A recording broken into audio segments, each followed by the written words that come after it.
Magandang araw! May panibago tayong pagsasanay ngayon tungkol sa gamit ng pangalan. Ang paliwanag tungkol sa gamit ng pangalan ay nasa hiwalay na video.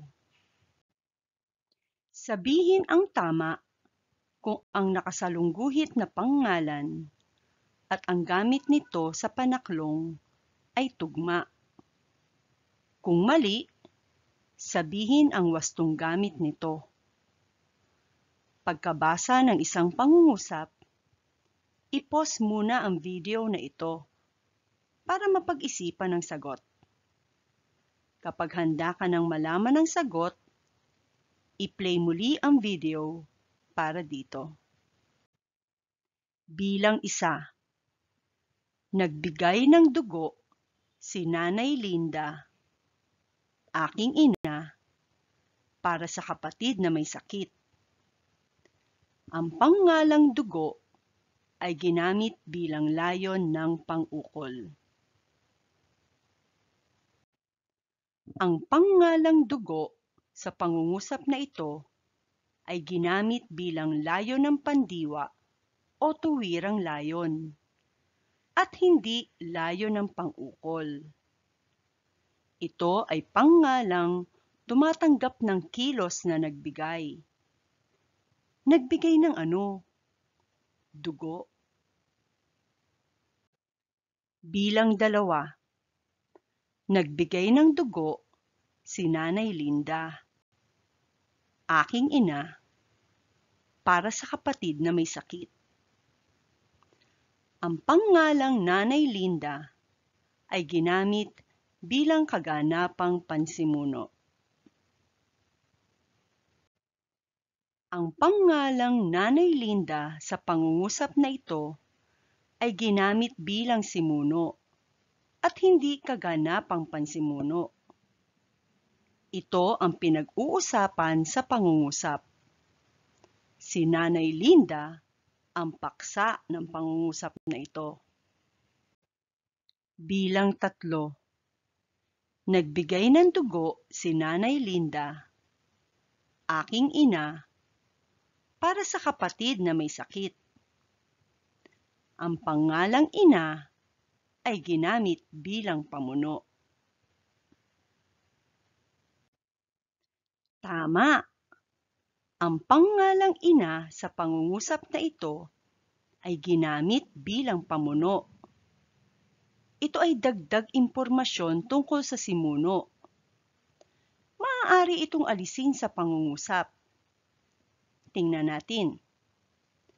Nagbigay ng dugo si Nanay Linda para sa kapatid na may sakit.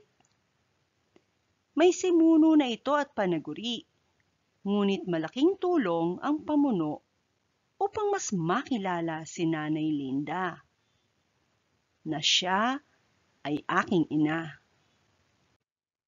Bilang 4. Nagbigay ng dugo si Nanay Linda, aking ina, para sa kapatid na may sakit.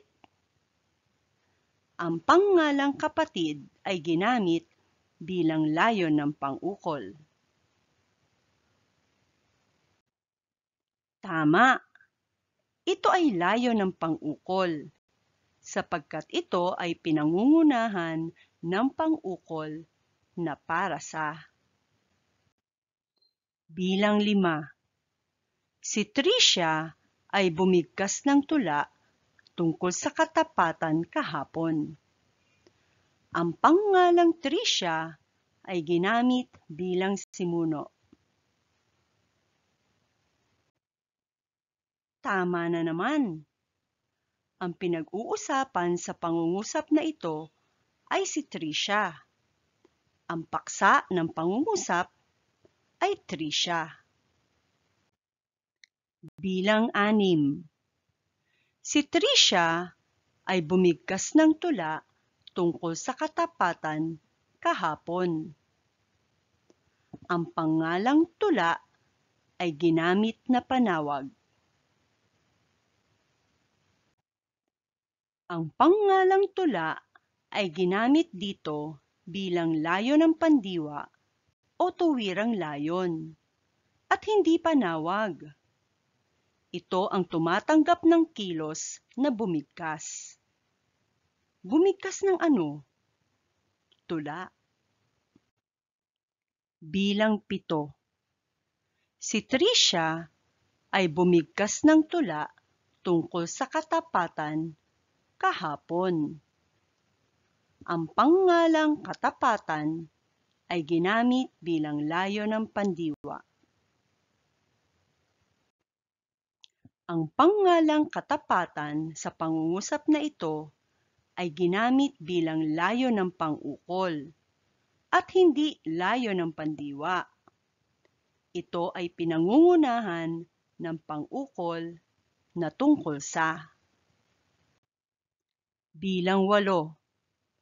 Celso, magturo ka naman ng wastong pagkukulay sa klase. Ang pangalang Celso ay ginamit bilang pamuno. Ang pangalang Celso sa pangungusap na ito ay ginamit bilang panawag at hindi pamuno. Ito ang ngalan ng kinakausap sa pangungusap. Bilang 9. Celso, magturo ka naman ng wastong pagkukulay sa klase. Ang pangalang pagkukulay ay ginamit bilang layon ng pandiwa. Tama! Ang pangalang pagkukulay ay ginamit bilang layon ng pandiwa o tuwirang layon dahil ito ang tumatanggap ng kilos sa pangungusap. Ang pandiwa sa pangungusap na ito ay magturo. Magturo ng ano? Pagkukulay.